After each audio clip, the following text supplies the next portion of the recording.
सिद्धसाहुरं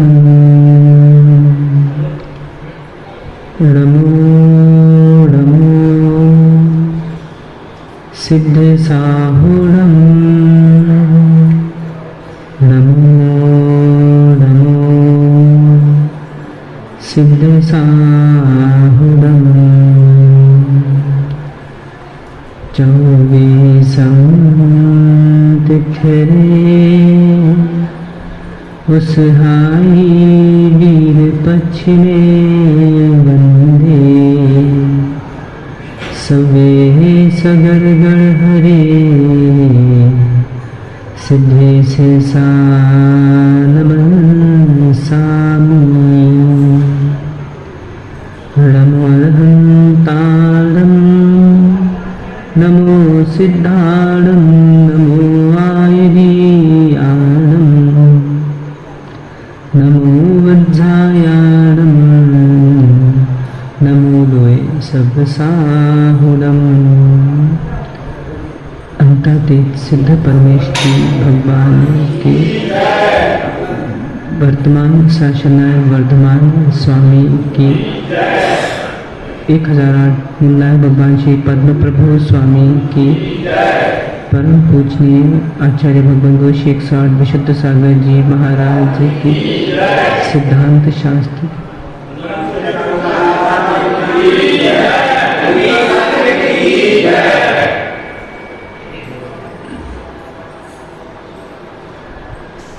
बंधु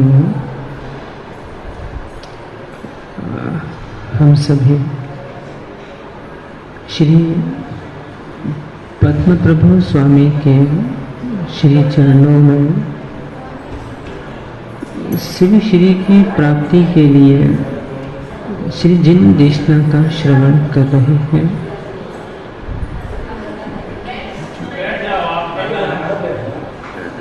जीवन का कोई सार है तो वह रय सार है। इसकी प्राप्ति जिसने की है, निर्वाण की प्राप्ति है उसने की है।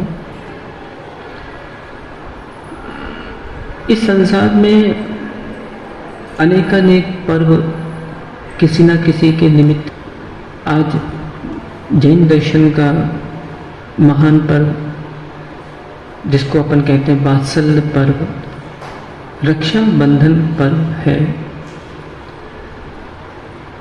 अनेकों लोगों ने रूढ़िवादियों में इसे बहन भाई का पर्व मान लिया। ये वास्तव में भैया बहनों का पर्व नहीं है। जिन घरों में बहनें आती हैं, रात्रि में शाम को थालियाँ चंदन की हल्दी की लग जाती हैं और उसके बाद टीका लगाती हैं, भैया को राखी बांधती हैं, भैया पैसे देता है। ये सब रूढ़िवादी है। ये कहाँ से प्रारंभ हुआ, किसने प्रारंभ किया, हमने कौन सी संस्कृति को अपने जैन धर्म में अपना, तो ये सब जो रूढ़ियाँ प्रारंभ हो गई, जिन्होंने इसको भैया बहनों का पर्व मान लिया, ये पता नहीं कहाँ से प्रारंभ हुआ, किसने प्रारंभ किया, हमने कौन सी संस्कृति को अपने यहाँ अपना लिया। आज वास्तव में देखा जाए तो श्रमणों का पर्व है, न भैया दीदियों का, न भैयों का। ये पर्व श्रमणों का पर्व है। आज वर्तमान में देखा जा रहा है, मुनिराजों के द्वारा जैन संस्कृति की रक्षा हो रही है। पूर्व काल में भी लोग थे जिन्होंने जैन दर्शन का अपवाद किया। आज भी ऐसे लोग हैं जो जैन दर्शन का, जैन मुनियों का अपवाद करते हैं। दुर्बुद्धियां लोगों की पूर्व में थी, आज भी है। और जैन धर्म जब तक अंत छठा काल के पहले पंचम काल समाप्त होने वाला है, तब तक ऐसे नीच, जिनको कहेंगे नीच लोग होंगे, तो जैन मुनियों से टैक्स मांगेंगे। ऐसे नीच राजा होंगे, ऐसे पुराणों में सारी व्याख्यान लिखी हुई है। वात्सल्य पर्व की कथा के बारे में मैं कहूं उसके पहले, आज भी ऐसे श्रावक हैं जिनको जैन दर्शन पे तीव्र अनुराग है। आज भी ऐसे राजा हैं जो जैन दर्शन पे तीव्र अनुराग रखते हैं, जैन मुनियों पे तीव्र अनुराग रखते हैं। पहले भी ऐसे राजा हुए, पर ये कोई निश्चित नहीं है कि राजा श्रद्धालु हो तो उसके राज्य में सभी श्रद्धालु हो, ये कोई निश्चित नहीं है। राजा यदि फूल है तो उसके राज्य में कांटे भी हुआ करते हैं, और उन कांटों के मध्य में राजा फूल की तरह खिलता है। बात उस समय की है जब श्रेणिक बिंबिसार राज्य किया करता था और भगवान महावीर स्वामी का समूह शरण आया। राजा श्रेणिक ने भगवान महावीर स्वामी से प्रार्थना की कि मुझे रक्षाबंधन की कथा आप बताइए। उनके वाणी में इस महापर्व वात्सल्य पर्व की कथा आई। इस जैन दर्शन में यदि देखा जाए, पुराणों में जैन संस्कृति कहीं से भी एंकन प्रकरण प्रारंभ होता है, उज्जैन का नाम अवश्य आता है। भद्रबाहु स्वामी के समय में भी उज्जैन का प्रकरण आता है, अभी भी उज्जैन का प्रकरण आता है। राजा श्री वर्मा वहां पर राज्य किया करता था, श्रेष्ठ राजा था। जैन धर्म के प्रति उसकी तीव्र श्रद्धा थी, पर क्या करें, कभी कभी घरों में भी श्रद्धालु जीव हो और एक अश्रद्धानी जीव फंस जाए तो उस राज्य का नाश हो जाता है। उसके राज्य में 4 मंत्री रहा करते थे। जितना राजा श्रद्धानी था उतने ही मंत्री नीच थे। बुद्धियां दुर्बुद्धि हो गई थी। दिगंबर मुनियों के प्रति श्रद्धाहीन हो गया था। राज्य किया करते थे। एक बार राजा श्री वर्मा को पता चला कि अनेकानेक श्रद्धालुगण वहां पे जा रहे हैं। क्या बात है, सब लोग चावल की डिब्बियां लेके कोई कुछ करने जा रहे हैं। तो राजा ने पता किया कि भाई नगर के बाहर दिगंबर मुनि आए हैं, उनके दर्शन करने चले। इस कथा से बहुत सारी सीखें अपने जीवन में उतारते जाने। कथा तो देखो सबने अनेकों बार सुनी है, तो पर जो सीख बीच बीच में सीख है उसको अवश्य सुनते जाना। अब यहां विचार करो कि दिगंबर मुनिराज बाहर नगर के बाहर आए और राजा के मन में क्या आया कि चलो हम उनके दर्शन करने जाते हैं। पर आज का जैन श्रावक जिसको पता भी पड़ जाए दिगंबर मुनि आ रहे हैं, वो अपनी खटिया छोड़ के उनको 2 किलोमीटर लेने तक नहीं जाता। इतनी हीनता आ गई। सोच, बड़े बड़े शहरों में देखते ना हम, तो अच्छे अच्छे शहरों और बड़े शहरों में क्यों जाए, अपना जिला पन्ना ही कोई कम थोड़ी ना है। चाहे गुनौर ले लो आप, चाहे देवेंद्र नगर ले लो आप, चाहे पन्ना ले लो आप, चाहे ब्रजपुर ले लो आप, ये महवा ले लो आप, पवई ले लो आप। यहाँ भी ऐसे ऐसे श्रावक हैं जिनको दिगंबर मुनि आते तो मंदिरों में पूजा करते दिखते हैं। भाई साहब, महिलाओं को तो मंदिरों से उठने की फुर्सत नहीं है। नहीं। विचार करो कि एक राजा मुनिराज को दर्शन के लिए भावना भा रहा है कि चलो हम जाके मुनिराज को दर्शन करेंगे, और एक श्रावक विचार ही नहीं करता कि चलो मुनिराज को लेने चले। यदि ये बात मेरी समझ में आ रही है तो जितने श्रावक मुझे सुन रहे हैं, कभी भी दिगंबर मुनि नगर की सीमा में आए, व्यक्ति के ससुर जी आते हैं तो ससुर को लेने सुबह 4 बजे स्टेशन चला जाता वो कि ससुर आ रहे हैं। और कहीं मुनिराज आता है, ससुर से उसको मिलना कुछ नहीं है, और कहीं मुनिराज आ रहे हैं तो उनके सोचता है अरे आ तो जाएंगे, क्या करना जाके। और कहीं पूछो कि भैया, अरे माँ जी वो पैर में दर्द था, और तुझे दुकान चलाने में पैर में दर्द नहीं था, दुकान के लिए तू नागौद चला जाएगा, सच में तब तेरे पैर कमर में दर्द नहीं है, और कहीं धर्म कार्य में दिगंबर मुनि को लेने जाना है तो दर्द है। सोचो, धन्य है वो राजा की समता। जो ये विचार कर रहा है कि चलो मुनिराज के दर्शन करने चलते हैं, पर क्या करें, जिसकी जहां होती मति उसको नहीं लगती अति। वो नीच मंत्रियों ने वहां भी दिगंबर मुनियों का अपवाद करने का प्रयास किया। क्या कहते हैं कि अरे राजन, कहां जा रहे हैं आप, जिसके पास पहनने को कपड़े नहीं है, जिनके पास अपनी रक्षा के लिए कोई अस्त्र शस्त्र नहीं है, जिनके कोई सेवक नहीं है, आप उनके दर्शनार्थ जा रहे हैं, क्या मतलब है?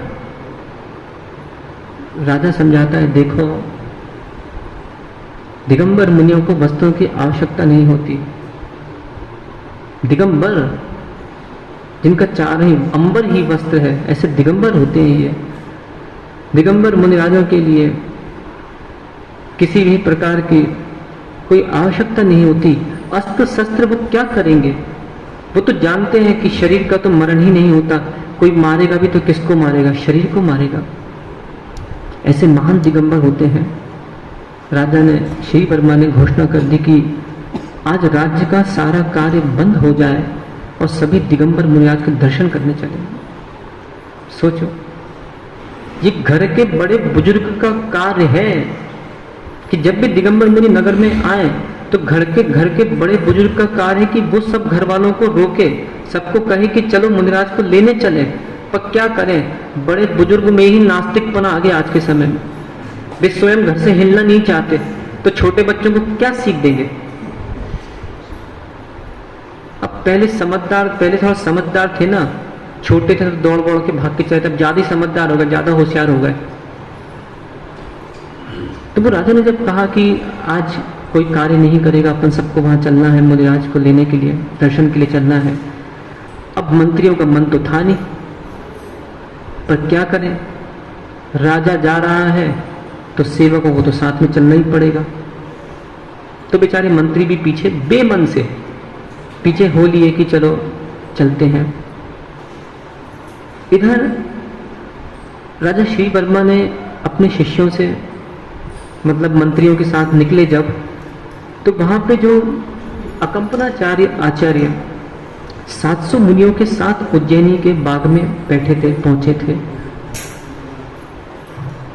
उन्होंने भविष्य को जान के अपने सारे शिष्यों से कह दिया कि सुनो, यहाँ के राजा तो बहुत अच्छा है, पर मंत्री अच्छा नहीं। संघों में भी ये व्यवस्थाएं रहती हैं। आज नगरों में हर श्रावक जैन धर्म का प्रभावक नहीं होता। संघों में भी ये व्यवस्थाएं रहती हैं कि संघ नायक शिष्यों से बता देते, शिष्यों से कह देते कि देखो अपन वहां चल रहे हैं, वहां पे ऐसे ऐसे व्यक्तियों से सावधान रहना, कहीं ये संघ का हिरास ना कर देनी। तो आज ऐसे ऐसे भी श्रावक हैं जो महाराजों के पास आते हैं, चुपड़ी चुपड़ी बातें करते हैं, और पता चला बाद में यही गोच का काम करते हैं। गोच गाय के थन में लगती है, दूध नहीं पीती, रक्त पीती है। तो महाराज ने, आचार्य अकंपनाचार्य ने सभी शिष्यों को आदेश कर दिया था कि राजा आएगा, कोई भी ना करपुट उठा के आशीर्वाद दे, कोई भी आंख उठा के तक ना देखे। सच्चा शिष्य और सच्ची स्त्री अपने स्वामी से कभी क्यों नहीं पूछती। किसी ने नहीं बोला कि क्यों, ऐसा क्यों कह रहे हो, क्या कह रहे हो। सभी शिष्यों ने एक साथ पीछे उठाकर हाथ जोड़कर, आपकी आज्ञा गुरुदेव, शिरोधार्य है। राजा वहां पहुंचता है, सभी मुनिराज ध्यानस्थ थे, दर्शन करता है, किसी ने आंख उठाकर नहीं देखा। नहीं तो स्थिति ऐसी है, कोई राजा महाराजा पहुंच जाए, नेतागण पहुंच जाए, तो साधु आज के समय में कहीं कुछ देकर, कहीं श्रीफल कुछ देकर फोटो खिंचाने का प्रयास करते हैं। पर वहां पे सारे साधु निष्प्रह, इच्छा रहित अपना ध्यान में लीन थे, गुरु आज्ञा का पूर्ण रूप से पालन कर रहे थे। पर क्या करें, जिसकी जहां होती मति उसको नहीं लगती अति। मंत्रियों ने वहां भी नहीं छोड़ा। सांप को कितना ही दूध पिलाओ, वो जहर ही उगलता है। वो मंत्री वहां क्या कहते हैं, जब राजा वहां से लौटा तो राजा तो प्रशंसा कर रहा है। क्या कह रहा है कि क्या निष्प्रही संत। लोग तो राजा के जाने पर बातें करते हैं, चिपड़ी चिपड़ी बातें करते हैं, और किसी ने देखा तक भी नहीं। धन्य ऐसे दिगंबर मुनिराजों की चर्या। पर मंत्री वहां कहते हैं, राजन आपको पता नहीं है, ये सब मूर्ख हैं। सबसे अच्छा अपनी मूर्खता छुपाना है तो मौन ले लो, इसलिए मौन होके बैठ रहे। देखा, आपको आशीर्वाद भी नहीं दिया। राजा वहां समझ गया था कि ये सब नीच मंत्री हैं। बलि, बृहस्पति, प्रहलाद, नमूची। इसके बाद जब वहां पे मंत्रीगणों ने ऐसी बातें करी, पर राजा तो दृढ़ श्रद्धानी था।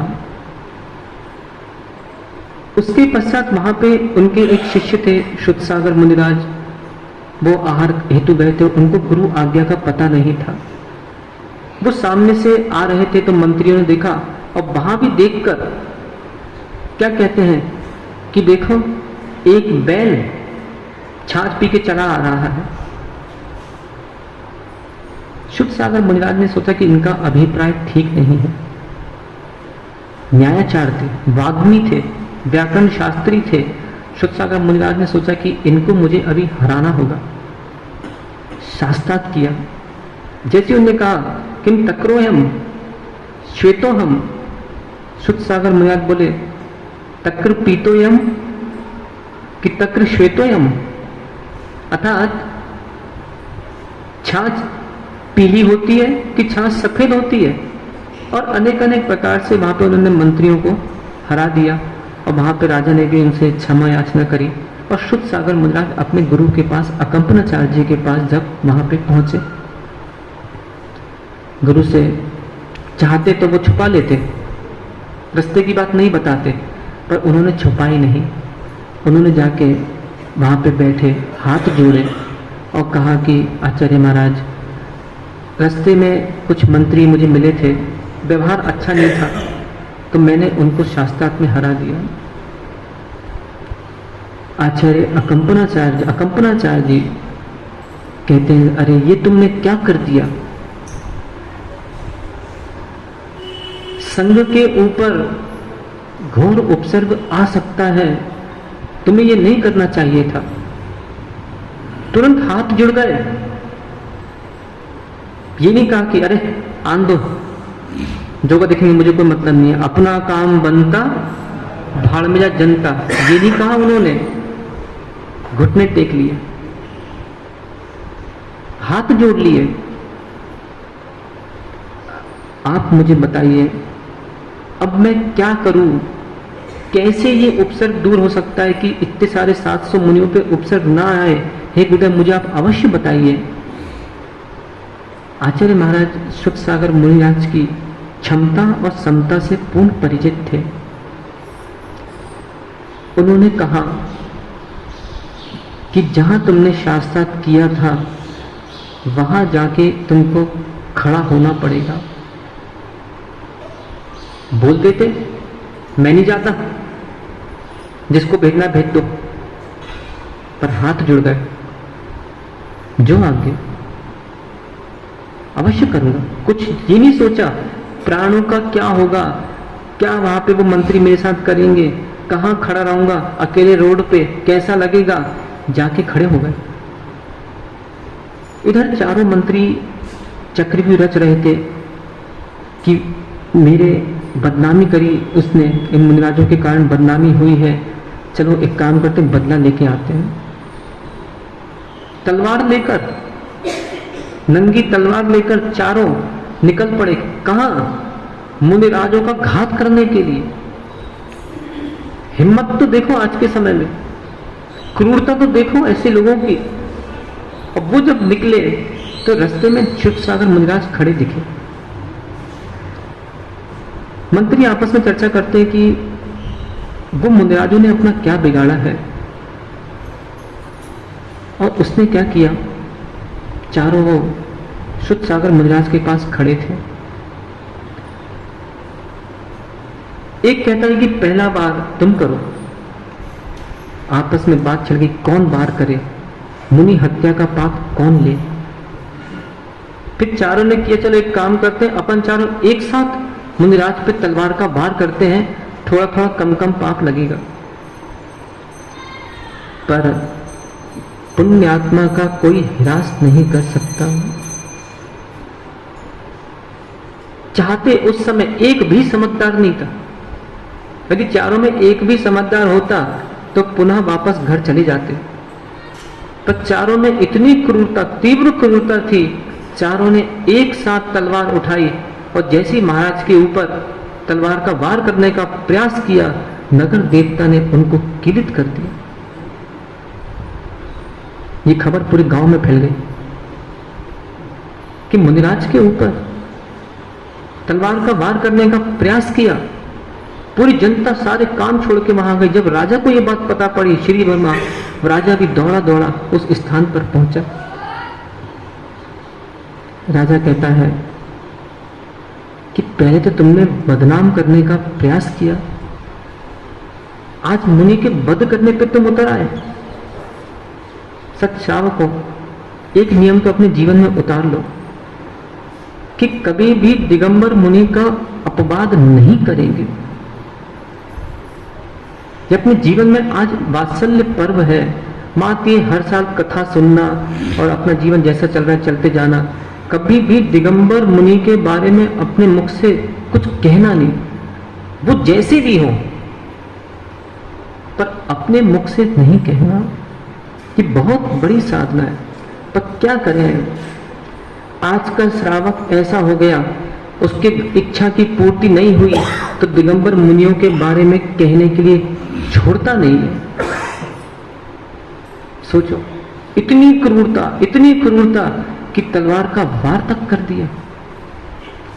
श्री वर्मा के मन में भाव आया कि इनको फांसी की सजा दी जाए। पढ़ो आप पुराणों में, जब जब मुनियों पे जिन जिन लोगों ने उपसर्ग किए हैं, या आज वर्तमान में भी जिन जिन लोगों ने मुनियों पर निंदा की है, मुनियों के बारे में जो जो कहा है, उन जीवों को कहीं ना कहीं किसी न किसी प्रकार से हिरास हुआ ही है। जब मुनिराज ध्यान से छूटे, शुद्ध सागर मुनिराज, तो मुनिराज ने ये नहीं कहा कि हाँ हाँ इनको चढ़ा दो फांसी पर। मुनिराज ने कहा इनको अभय दान दो। ये समता, सोचो तो। पर फिर भी राजा ने क्या किया कि बोले इतना बड़ा अपराध, तलवार तक उठा दी, इनको गर्दभ पर बैठाकर, इनका मुख काला कर कर इनको राज्य से बाहर कर दिया जाए। सोचो, मंत्री किसके थे? वो राजा के ही मंत्री थे, कोई अड़ोसी पड़ोसी नहीं थे। पर जब वो मंत्री अच्छे थे तो उनको पूरा राज्य में उनकी बात सुनी जाती, सब कुछ रखा जाता था। और वे जब धर्म से विपरीत हो गए, काला मुंह कराकर बाहर कर दिया गया। समझो श्रावक को इस बात को। जैन शासन के कुलाचार के साथ जियोगे तो सर्व सम्मानित होगे, और जैन धर्म के कुलाचार से रहित जीवन जियोगे सर्व अपमानित होगे। उधर चारों मंत्री चले जाते हैं वहां से अपमानित होकर। यहाँ मुनिराज का अकंपनाचार्य महाराज पर शुद्ध सागर महाराज जब पहुंचते हैं और बताते हैं ऐसा ऐसा हुआ, शुद्ध सागर महाराज बहुत आशीर्वाद प्राप्त करते हैं अपने गुरु का। क्योंकि महाराज भी कहते हैं, अकंपनाचार्य कहते हैं कि देखो, यदि ये सब गुरु आज्ञा का प्रभाव है, यदि तुम गुरु आज्ञा नहीं मानते और वहां जाके खड़े नहीं होते तो देव भी तुम्हारी रक्षा करने वाले नहीं होते। यहाँ अकंपनाचार्य महाराज का संग विहार करता रहा और वहां चारों मंत्री भ्रमण करते करते वहां पद्म राय राजा हस्तिनापुर में जो पद्म राय था, मतलब विष्णु कुमार मुनि जो बने थे, उन्हीं का भाई था पद्म राय। महापद्म जो उनके पिता थे, उन्होंने दीक्षा ले ली थी, और पद्म राय जो थे वो राज्य हस्तिनापुर का चला रहे थे। ये चारों मंत्री वहां उनके राज्य में हस्तिनापुर पहुंच गए। सोचो, एक व्यक्ति होता तो क्षमा करने के बाद भी शांत हो जाता है, पर जिसकी जहां होती मती उसको नहीं लगती रहती, अभी भी विरोध से, क्रूरता से लबालब भरे हुए थे। विचार तो करो, आज एक दिगंबर मुनि एक कपड़े वाले को क्षमा करता है, पर कपड़े वाला ऐसे महान क्रूरता में भरा रहता है कि उसके दिगंबर मुनि के सामने चरणों में झुकने के भाव भी नहीं होते। वो चारों के चारों हस्तिनापुर में जाकर पद्म राय के राज्य में जाकर रहने लगे। वहां पे पद्म राय का शत्रु था सिंहबल, वो उनको नमस्कार नहीं करता था। अब पद्म राय काफी चिंतित थे। बलि मंत्री कहता है कि आप चिंतित क्यों हैं? कहा वो सिंहबल नाम का शत्रु हमारा राज्य स्वीकार नहीं करता, या फिर हमारा आज्ञा स्वीकार नहीं कर रहा है, वो तो क्या करना है, मैं इसलिए चिंतित हूं। बलि कहता है आप चिंता ना करें, उसको जीत के मैं आपके चरणों में रख दूंगा। उसके मन में क्या था कि मुझे कोई बड़ा पद मिल जाए ताकि मैं इन मुनियों से बदला ले सकूं। ऐसे भाव से उसने जाकर, उन मंत्रियों ने सिंहबल को लाकर राजा पद्म राय के चरणों में रख दिया। राजा पद्म राय कहता है बोलो क्या चाहिए? बोले आप अभी अपना वर रख लीजिए, हम बाद में मांगेंगे। सच मैं कह रहा हूं, कभी भी किसी को वरदान कोई मांगे कभी भी मत देना, कभी शब्द मत देना कि बाद में देंगे, बाद में देंगे। नहीं तो केकई ने मांगा था, क्या हुआ? सोचो। तो उधर मंत्री अपने गलत अभिप्राय से वहां पे रहने लगे। कुछ समय बाद अकंपनाचार्य अपने 700 मुनिराजों के साथ हस्तिनापुर नगर में प्रवेश किया। यहां चारों मंत्रियों को वो बात पता पड़ गई कि वही संघ आया है। क्या था, चाहते तो पुरानी बात को भूल जाते, परंतु नहीं। एक व्यक्ति जब बदले की भावना से ओतप्रोत होता है, उसका मान इतना तीव्र हो जाता है, इतना तीव्र हो जाता है, वो साधु भी नहीं देखता। विचार करता है कि कहीं हम हार गए तो। शाम को कभी भी जीवन में बदले के भाव आ रहे हो, अपने आप को तुरंत ठंडा करने का प्रयास करना। बदला किससे ले रहे हो? सोचो तो।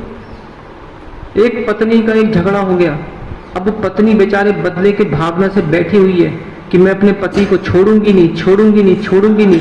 पति पत्नियों तक के कितने केस आज कोर्ट में पड़े हुए हैं, भाई भाइयों के कितने केस आज कोर्ट में पड़े हुए हैं।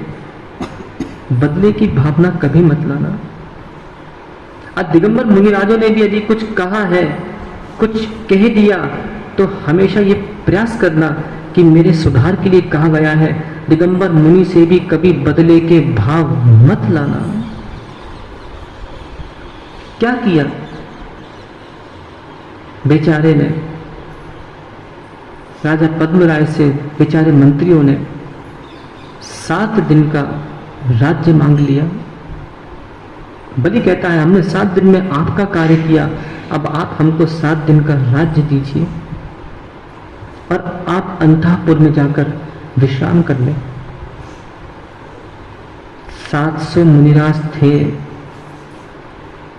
और उसने जाके क्या किया? यज्ञ प्रारंभ कर दिया। 700 मुनिराज की बाड़ी लगा के आग लगा दी। क्या मुनिराजों में दम नहीं था? 4 मुनि भी चाहते तो उठा के बलि के राजा को पटक देते। पर इन मुनिराजों की क्षमता होती है शांतता से बैठे रहे। अकंपनाचार्य आचार्यमान ने घोषणा कर दी कि उपसर्ग जानकर आहार पानी का त्याग कर दिया, कुछ नहीं कहेंगे, समाधि मरण करेंगे। ये वीरचर्या होती है। चाहते तो भाग जाते दौड़ लगा के, 700 में 70-80 तो बची जाते, एक भी नहीं भागा। सबके सब गुरु के पीछे क्रम से बैठे रहे। यहां जब यज्ञ किया, बेचारे पशुओं की बलि दे दी और मांसाहार हो गया, मांसा जीवों की बलि दे दी, इतनी दुर्गंध फैल गई वहां पे। वहां बलि राजा सब देख रहा था। यहां पर मिथिला में सारचंद आचार्य महाराज वन में चातुर्मास कर रहे थे। उन्होंने नक्षत्र को कंपायमान होते देखा रात्रि में, तो अचानक नींद खुल गई।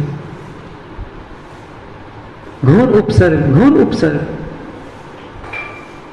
पड़ोस में चुल्लक पुष्पदंत भी थे, वो उठ गए और जाके गुरु के हाथ जोड़ लिए कि हे भगवान, आधी रात को क्या बात है, आपके मुख से ऐसी वाणी। सच शास्त्र में उल्लेख है, धर्म नासे क्रिया धन से सुसिद्धांत था विप्लवे अपृष्टे पक्तव्यम तत्स्वरूप प्रकाश ने। कहीं धर्म का नाश हो रहा हो, कहीं क्रिया का विप्लव हो रहा हो, कहीं सुसिद्धांत का विप्लव हो रहा हो, क्रिया का ध्वंस हो रहा हो, वहां दिगंबर मुनियों को बिना पूछे बोलना चाहिए। चुल्लक पुष्पदंत जी वहां पे गए और उन्होंने पूछा कि महाराज क्या बात है। बोले हस्तिनापुर में 700 मुनिराजों के उपसर्ग ऊपर घोर घोर उपसर्ग हो रहा है। चुल्लक ने हाथ जोड़ लिए कि ये उपसर्ग कैसे दूर होगा स्वामी। वो चाहते तो कह सकते थे, होन तो दो, सो जाओ। आज देखो ना, इतने सारे श्रावक जैन कुल में पैदा होने के बाद भी जागृत नहीं है। आज देखो ना, जब पिछियां बंद करने की बात आती है तो बताओ मुझे कितने श्रावक रोड पे आते हैं। आज जब संलेखना को लोग आत्महत्या कहते हैं, जैन धर्म का अपवाद करते हैं, आज कितने लोग रोड पे आते हैं। आज जब देखते हैं दिगंबर मुनियों को लोग कपड़े पहनाने की बात करते हैं, आज कितने जैन श्रावक रोड पे आते हैं। वो तो देखो आचार्य विद्यानंद जी महाराज, तरुण सागर जी आदि जो भी नहीं बचे, ये बहुत बड़ा जैन धर्म की हानि हुई है। इन्होंने बड़े बड़े स्थानों में रहकर जैन धर्म की रक्षा की है। आज महिमा में देखो ना, अभी कुछ दिन पहले कुछ हुआ था ना, अभी कुछ दिन पहले भी कहीं नारे वारे निकलना था इशू, तब क्या बात थी वो शिखर जी वाला, शिखर जी पर जब क्या विषय था, पहाड़ का जब पर्यटक स्थल वाली बात आई थी, तो महवा का कितने आदमी बाहर निकला मुझे बताना। तुम काय के जैन हो, ढोंगी जैन हो। अपना काम बनता, भाड़ में जाए जनता। जिस जैन धर्म में रहकर, जिस जैन धर्म की हम रोटी खा रहे हैं, और जब कहीं जैन धर्म पे उपसर्ग की बात आती है, हम घर से निकलना पसंद नहीं करते। एक एक बच्चे को, एक एक महिला को, एक एक पुरुष को उस दिन रोड पे आना था। बात मुझे महवा से मतलब नहीं, जहां जहां लोग सुन रहे हैं, बाहर निकलना, दुकान छोड़ो, मकान छोड़ो, सब कुछ छोड़ो। तुम लोगों ने बहुत बड़ी गलती करी अपने जीवन की। अगली बार ध्यान रखना, कभी भी मोबाइलों पर, टीवियों पर कभी भी कहीं कुछ देखो कि जैन धर्म पे कुछ ना कुछ आरोप आ रहा है, या जैन क्षेत्रों पे कहीं ना कहीं लोग हड़प रहे हैं, या जो भी बात आ रही है, तुरंत रोड पे निकलो, तुरंत ज्ञापन बनाओ। क्या जैन धर्म का अनुराग है। आज दिगंबर मुनि नहीं कर सकते ना बहुत कुछ, नहीं तो हम तो अकेले पिछी लेके इसी को झंडा बना के हम निकल जाए ऐसे करके। निकलेंगे तो तुम कहोगे महाराज पागल हो गए। अहो श्रावक करना चाहता नहीं है, अगर मुनिराज करें तो उनको पागल घोषित कर देते हो। निकलो बाहर। अभी तो समझदार है ना सफेद बाल वाले, अपने घर पे आंच आती है तो चौराहे पर लड़ने चले जाते हो, कड़ी लड़ाई चल रही थी, मेरे इधर कक्ष तक आवाज आ रही थी, यहाँ लड़ रहे थे लोग बाग इस गली में, एक घंटे को चिल्ला रहे थे यहाँ पे, माँ बहन की गालियां दे रहे थे एक दूसरे को। जब स्वयं घर में कोई आंच आती है तो लड़ने निकल जाते हो, और जैन धर्म तुम्हारा इतना बड़ा घर है, उस पर आंच आती है तो घर में दुब जाते हो, छुप जाते हो कि कहीं कुछ करना ना पड़े। ऐसा स्वार्थी जीवन कोई काम का नहीं है। वहां पे जब पुष्पदन क्षुल्लक जी ने महाराज से पूछा कि क्या बात है, उन्होंने कहा कि घोर घोर उपसर्ग हस्तिनापुर में हो रहा है। क्षुल्लक जी ने हाथ जोड़ लिए कि स्वामी बताइए मैं क्या करूं, ये उपसर्ग कैसे दूर होगा।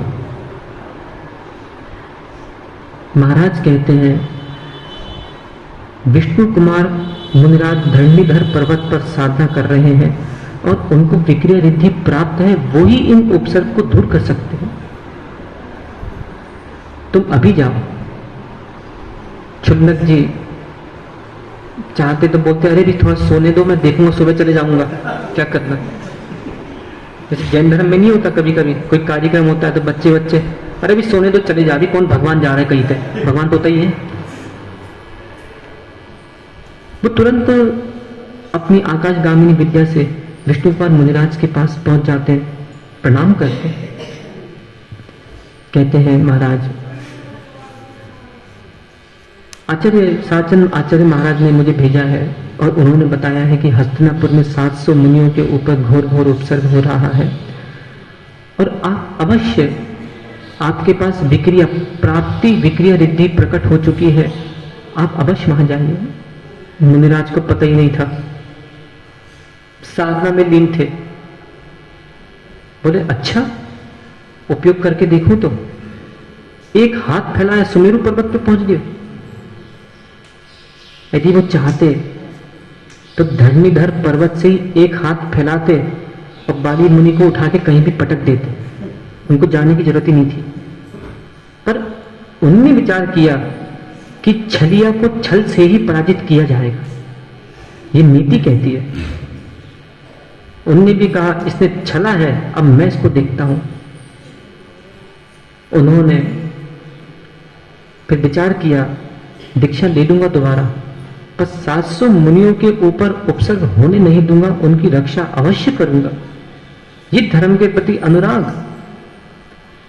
और वहां से वो निकल गए। सबसे पहले पद्मराय अपने भाई के पास पहुंचे कि क्यों रे नीच, तूने ये क्या किया। जिस कुल में दिगंबर मुनि हुए हो, जिस कुल में मुनिराजों के आहार होते हो, और तुमने राज्य देकर मुनियों के ऊपर उपसर्ग करवा दिया, जा मना करो। राजा पद्मराय कहता है अब मैं कुछ नहीं कर सकता, मैं वचनबद्ध हूं, अब आपको ही कुछ करना होगा। विष्णु कुमार मुनिराज सोचते हैं ठीक है, 52 अंगुल का बामन का रूप बनाया और यज्ञ में कहीं ब्राह्मण 52 अंगुल का ब्राह्मण पहुंच जाए, वो यज्ञ सफल माना जाता है। पहुंच गए बलि के पास, जहां यज्ञशाला यज्ञ हो रहा था, वहां जैसे ही पहुंचे, बलि ने देखा अरे 52 अंगुल का ब्राह्मण, प्रसन्न हो गया कि चलो मेरा यज्ञ करना सफल हो गया। वो पूछता है बोलिए मांगिए आपको क्या चाहिए है। ब्राह्मण कहता है, जो विष्णु कुमार मुनि के रूप में बामन था, राजा मैं ज्यादा नहीं 3 डग भूमि चाहता हूं, अपना घर बना के वहां पे आराम से साधना करूंगा। राजा बलि कहता पागल हो क्या, इतने छोटे छोटे पैर, 3 डग में क्या होगा। एक काम करो कोई बड़े आदमी के पैर से नाप लो, 300 डग ले लो। पर उसको क्या पता था तू जितना बड़ा छलिया है ना, तो उससे बड़ा छलिया मैं हूं। मेरे श्रावक कभी मुनिराजों को सीधा मत समझना, जिनने अपने बाप मां को छोड़ दिया वे सीधे हो ही नहीं सकते।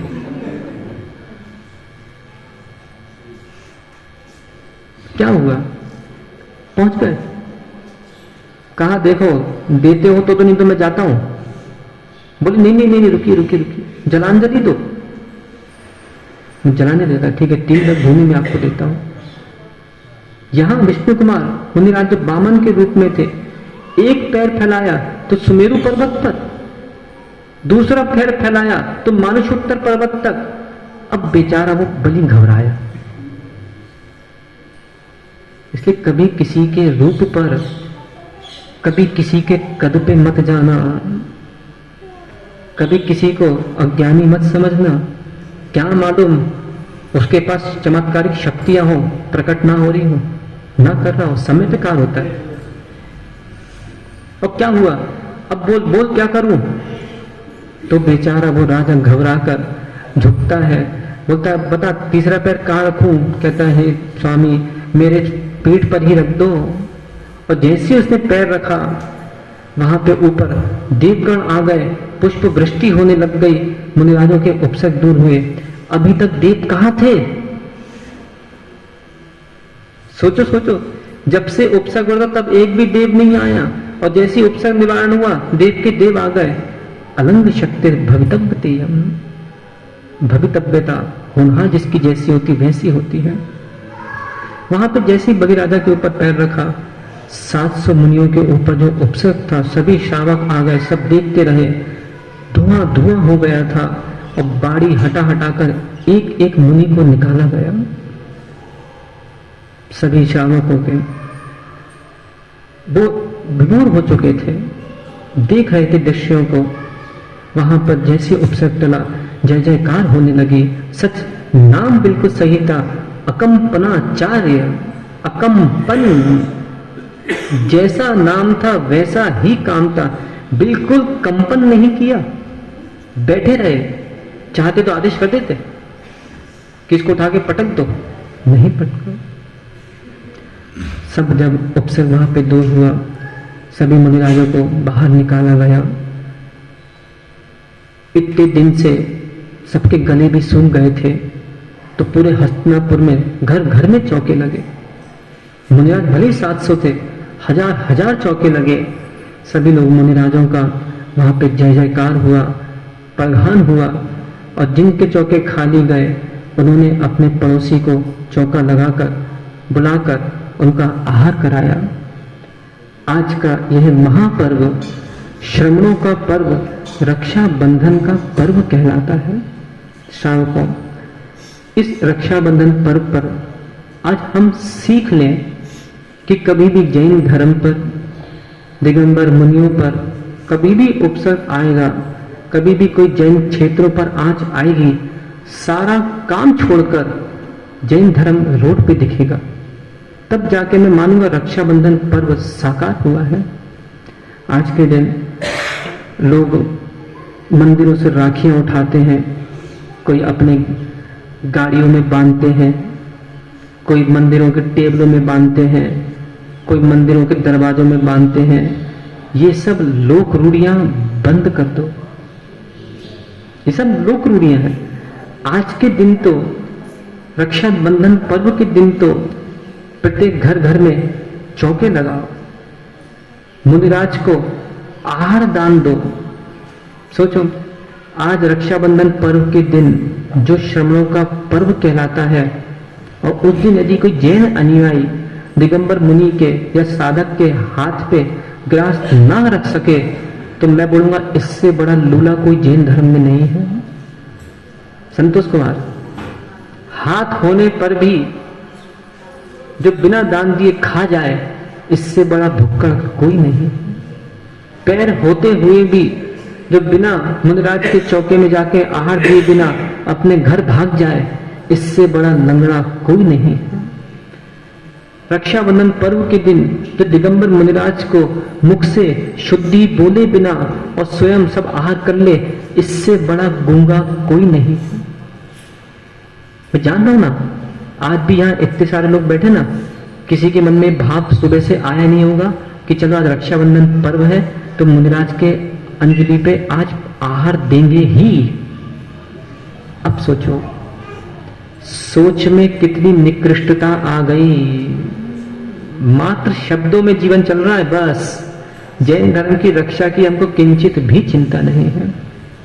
तो श्रावकों, आज इस युग में, अभी वर्तमान में देखा जाए तो बहुत स्वर्ण युग चल रहा है।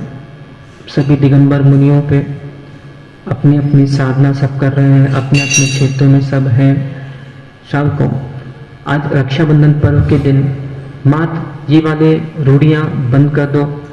बहना ने भाई की कलाई पे प्यार बांधा है, और आगे बताओ।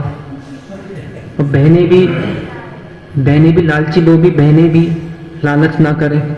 तो बहुत सी लालची लोभी बहनें माँ गिनती करती है, एक भाई ने 100 रुपया, दूसरे भाई ने 200 रुपया, तीसरे 1000 रुपया, और भिकारन ना बने। ये तो बहने का रूप भिकारियों का हो जाता है। उनमें बोले चल 1000 दे, चल 500 दे। ये पर्व भिखारियों का पर्व नहीं है।